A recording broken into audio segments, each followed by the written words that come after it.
Well, Max, welcome back. It feels like, I don't know, it hasn't been that long since we've seen you, but it almost feels like you've been away for ages. How have you been, and how's the recovery been since the last fight, and how are you feeling right now? I've been good, man. I'm in a great place. I feel great. And, I mean, media, you only do it to promote something. It wasn't promoting nothing. So I was laying low as long as I could, and, we're here now. Where do you see yourself in this division, right? You're easily one of the best in the world. You lost to the champion. Where do you see yourself in this division, and what are your goals still at 145? Bro, I'm still here, bro. I'm still here. I'm right here, right in front of them. People keep giving me a hard time of how we're going to do the fourth and blah, blah, this and that. And, I mean, watching Izzy last week was pretty inspiring, and this is MMA. I mean, especially you. You know how crazy MMA can be with the guy that you're riding for. So, at the end of the day, anything can happen, man. Anything can happen. I go out there, I put a statement out there, and who's to say what happens? Yeah. Is the Israel thing like a real motivator, right? Because now it's like, hey, I'll just do what he did. I'll just beat everyone I have to beat until eventually there's no one else, and you have to fight me again. For sure. You know what I mean? Make a statement. That's my mind. We still remember. Just reminding people. You know what I mean? I guess I got a little Roy Jones in me right now. Y'all must have forgot. I'm hearing everybody talking. I'm hearing the critics, hearing the media, hearing all the social media people talking, and I just can't wait to go out there and show out. Yeah, it's kind of an interesting point, right? In this sport, people do just sort of make a decision like, oh, that's it, his time's done and we're gone, and it's like you're never spoken of again. Do you feel like since you lost to Alex last time, it's like, oh, suddenly I'm not a big deal, suddenly I don't matter? Do you feel like that's kind of the attitude people are taking? Yeah, I feel many ways, about it. But like I said, I explained to everyone, MMA is a rough sport, bro. We're not basketball, we're not baseball, we're not all these football. Basketball, I can go shoot from the line 0 for 12. 3 days later, you got a game. I can go off for 32 points. We're in a sport where we fight. We are lucky enough to fight twice a year. And there's months in between. I mean, some people is lucky enough to fight maybe 2 weeks. Or whatever. But that is like a dime a dozen.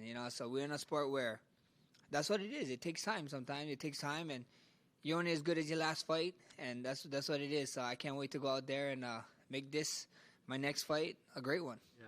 What do we think of Arnold Allen? Where are his skills? Where do you think he's good? How do you see yourself doing? I think he's an animal, man. You got to be 10-0 for a reason. He's standing across from me for a reason. I've been there.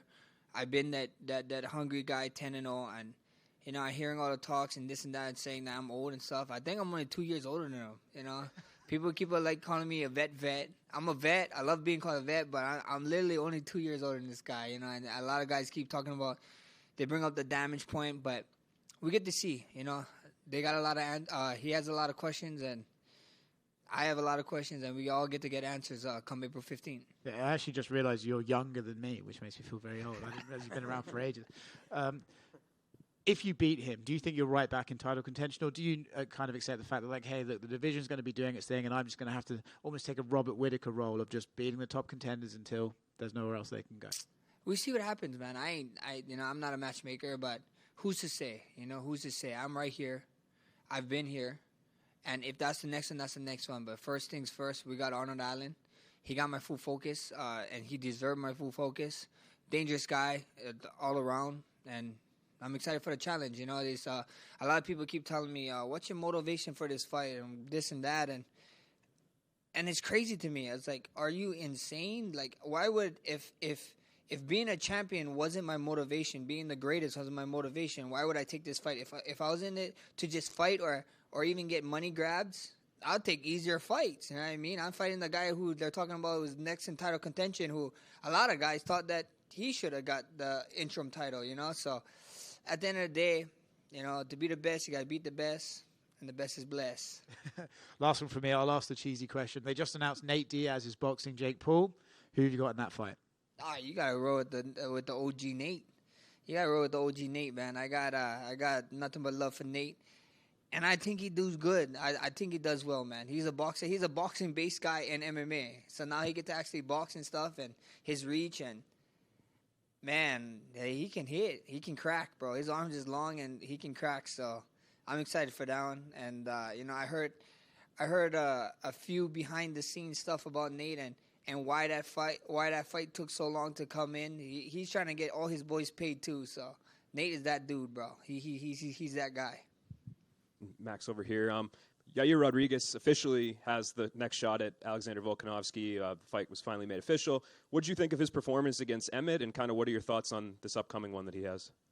He did great, man. He did great. I mean, to go out there to fight for an interim title and to do what he did, he made a statement. So congrats to him. And with the belt fight, a lot of people counting him out, bro. I have no idea why. I know I went out there, I did my thing, but style makes fights. I think so. Both guys, from my point of view, everybody asks, "Oh, you've been in there with both of them." Both of them is two very weird guys. Alex is like super hard to get ready in his own set because he's a certain height, a certain size, and you don't really get guys built like that. And then Yair is super crazy. This guy can be touching your nose with his nose, and he can kick you in the head. So it's going to be a weird fight, a very fun fight, and one that I look forward to as a fan. Is part of you hoping that Yair wins? Like, some people might see that as a quicker path for you to get another shot. I mean, we see what happens. At the end of the day, everybody say, "Oh, that's a quicker shot," but that'd be crazy to not give Alex a rematch if Yair is to pull it off.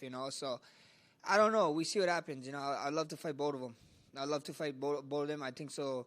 Fighting both of them is intriguing matches. I think so. It sells both ways. So may the best man win.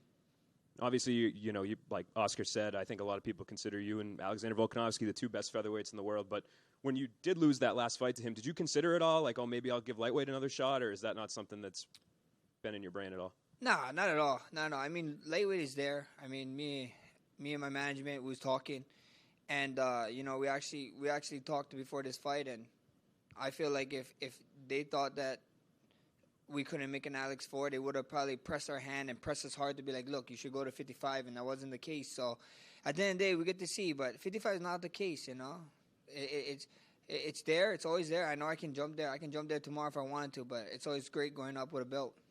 And last one for me, what did you think of Volk's fight against Islam?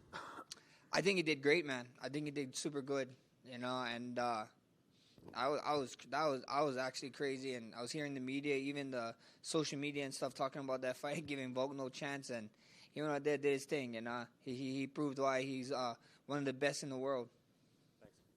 Hey Max, when you finally decide to go up to lightweight, like, is that something where you're gonna take like 6 months to a year off and bulk up, or is it, or like what's your kind of mind frame with that? I mean, I don't know. I couldn't answer that question. I mean, I would love to fight and get busy, and 55, like I said, is not that far off, man. I mean, I had a very competitive fight with Poirier in the rematch, and he stood top 3 in the world at 55 right now. So, and then Alex did his thing against Islam, against style make fights, but we're proving that like we're right there amongst the top, So, at the end of the day, I don't know, bro. But I am Polynesian. I'm Samoan. I'm Hawaiian. And we love food. So I think gaining weight is not going to be a problem. It was a longer layoff coming into this fight. What was that about? Was it just like recovering? Was it not finding a fight? Like what was it? I was was a little bit due to a recovery, some injuries that we could focus on, and I could actually go to PT and actually do the time that it needed instead of trying to rush it through. So it was just time, set back, laying back. Nothing really was going on with anything, So at the end of the day, we took that time. We took full advantage. I got back in the gym. I got to touch up on other part of our martial arts, and now we're back. And I guess so. It's people have been telling me it's been 9 months, so I guess in 9 months you guys get to see a newborn Holloway. So it'd be fun. There's no facial hair, so is that part of the newborn? I guess so. You guys can thank my wife for this. One day she told me, take it off. She loved it, and she told me keep it off. So it's kind of irritating, though, like keeping shaving and stuff. I got to give me a buzzer, I did want to ask about the third fight with Alex, man. What were the emotions like after that fight? It was such a big fight. The third fight between you guys. What were the emotions like after that fight? Oh, it sucked, bro. Losing sucks. I'm a sore loser, bro. It sucked, but congrats to him. And I mean, like, at the end of the day, I had performances like that against guys that I'm not supposed to have performances like that against. And all I hear is just critics and people saying, like, he only did that because he didn't look that way that night and blah, blah, you know. So I'm not going to make no excuse, not do nothing. He did what he did. He showed out. He did his spot. And, you know, congrats to him, you know, on to the next one. You know, I was, like I said, I was sad and mad, but we stayed there Sunday morning. I woke up. I looked at my face, had a cut with stitches on it. I was like, damn, this sucks, but got over it. You know, we went out, hang out with family, hang out with friends. Did some gambling, won in some gambling, so that's the plus side. This is a little fun question, but what's the best video game of all time? The best video game of all time, brother, gotta be, to me, gotta be GoldenEye 007, bro. Grabbing that golden gun and just one-shotting people 100%. Thanks, Max. Hey, Max, over here, your last couple of fights have been in Abu Dhabi and Las Vegas, and now you're in Kansas City where there's a little bit less distractions. Does that help for you in a fight like this? And just overall, what are your impressions of being here? I mean, it's cool, bro. It is what it is. Wherever we are, I mean, Abu Dhabi was pretty less distraction. We stayed locked down. Las Vegas is fun. That's the 9th island, so it's all my Hawaiians. So I love it when we're there. They need to put me back in Las Vegas. But Midwest was, you know, I was kind of like, I didn't know what to expect. I came here one time for the open scoring. That was cool. But we wasn't in this part of the city. Like, this is actually the city, and it's amazing, man. The food here is great. If you guys haven't already, go eat some barbecue because it's, I mean, food, period. Like, even there's sushi in the Midwest. I'm tripping out. And it's pretty good sushi, so life's good over here. You said you had the barbecue. What barbecue did you have? We went to Q9. Shout out to Q9, bro. They hooked us up with some burnt ends, too. So, and it was amazing. Just to tell you, it's Q39. But Q39, yeah, Q39. Just want to make sure you get it right. No, that's right. Q39, yeah, they hit us up. But hey, another question I got for you. Just you know, the main event of anything is pretty cool. You know, what's it like to be in a main event again? Brother, it's good fun. I mean, main events is good fun. We get to do it at T-Mobile Center, big crowd, 18,000. We're gonna sell this bad boy out, so. It's always fun fighting in arenas like this, man. I can't. Main event, it's about you. You got the media, you got everything, and it's always good fun doing it in a main event fight. Thank you.